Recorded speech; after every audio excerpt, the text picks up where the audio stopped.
articles for the graphic. Please help me welcome Benjamin Kryder.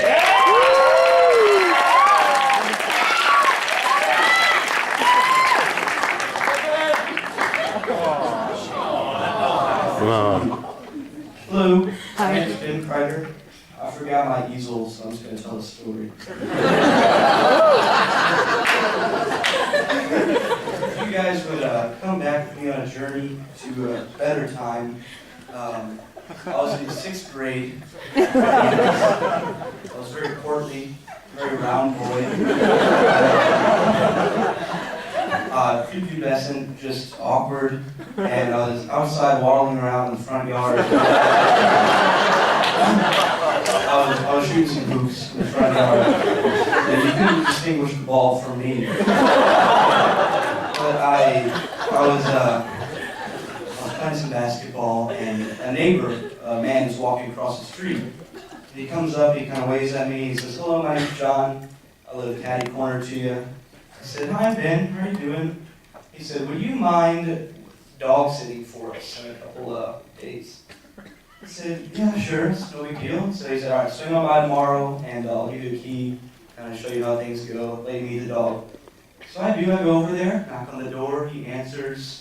The house is a mess. It just smells bad, and there's a loaf of bread in the sink that was just moist. I don't know why you have a loaf of bread in the sink. It really piqued my curiosity, but I just kept going, and I was introduced to the dog Wilma. She was an older white lab, pretty cute, good dog.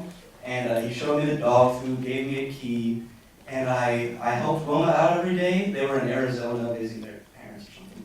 And I walk over there, let myself in. It all went smoothly. John came by a couple days after he got back and gave me $40 in an envelope, and it went well. The same thing happened a couple months down the road. I was playing basketball again, just about as chubby as I ever was, and he said, "Would you mind dog sitting again?" And I said, "Sure, no problem." He said, "All right, come on by and get reacclimated and all that." So I did. I came by. But here's where the story takes a turn for the worse. Mary, the mother of the household, opens the door.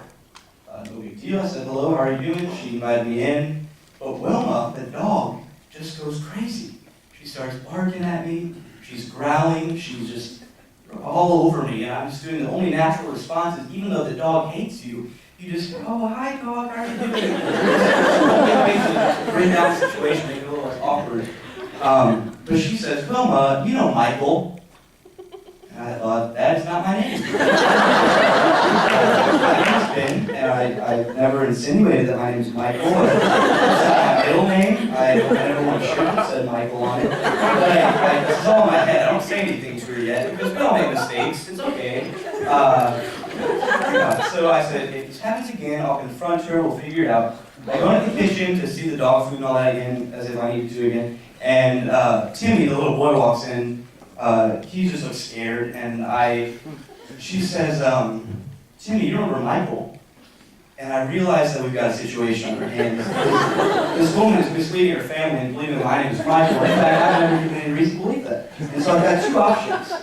I can confront her now, and nip it in the bud, make it a little less awkward, just let it go. No big deal, we all make mistakes. Or I can become Michael. I chose the latter.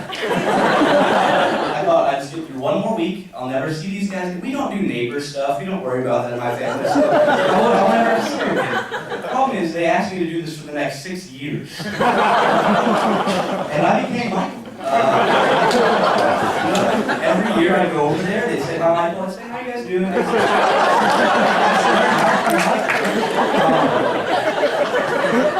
I just two personalities, two identities, just like a superhero. But every year, though, they leave me an envelope afterward with $40, and they'd write Michael on the envelope. And I would have to sneak around my parents. I felt terrible about it, but I could not know that I was misleading this family across the street, thinking my name was not my name. And so I would have to just kind of hide it and grab it before they'd get there. But I thought I'll go to college one day and it'll all be fine. But Wilma started to get older. I was about 17, he was a junior in high school, and I'd go over there, and she was just arthritis, she was getting old, wasn't doing well. So I would have to lift her by her bottom and help her out the door, and just kind of like open the food right in front of her, just getting sad. She just didn't want to do it anymore. But she would growl and bark at me, and it was very unpleasant for the both of us. We had a good history together. So I told my parents that I was just not happy about the situation. They said, okay, you need to call. It was nighttime. I called them in Arizona. And I was right in front of my parents on the house phone, and I was like, hey, John, it's Michael. Wilma's not doing well. She's just growling at me. She's biting me. And he's just, Michael, I'm so sorry. Oh, no, it's okay. And I got through the week, and I figured out how to get her outside every once in a while, and it was all okay. But then it's senior year, and I'm playing basketball with my older brother, Dan. And John is walking by, and he says, hey, Michael. And I just ignore him. And Dan kind of gives him a look, and I just keep playing. So he's like, Mike? And I was like, yeah. I just walked up to him, and I said, what are you doing? And my brother said, no, it's Dan and Ben. I'm like, it's okay. I said, listen, John, this is terribly awkward. My name is Ben. You've been calling me Michael for the last 7 years.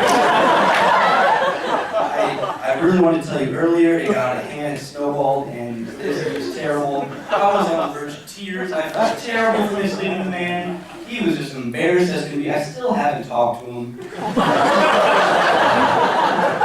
Michael died that year. So did Wilma.